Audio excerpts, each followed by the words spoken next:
afternoon mga masiskarte sa buhay. Nandito kami ngayon sa Novaliches, sa court po namin. Sa loob mismo ng SM.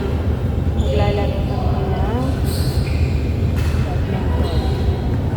Banding lang namin mag-asawa kasi masyadong sa loob ng bahay talaga kasi yun yung trabaho, work from home. Kaya sabi namin, bigyan din natin ng pag-time at exercise.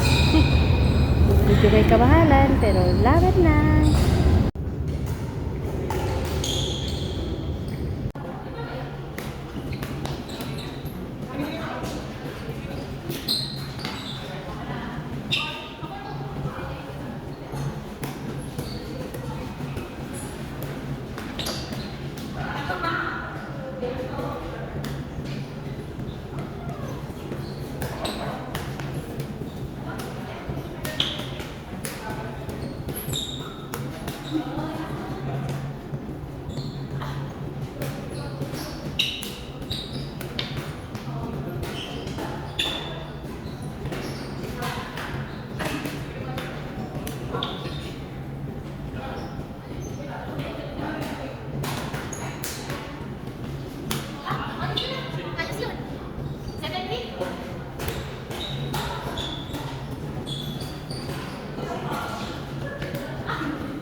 So, ayun na nga, nakapag-bihis na.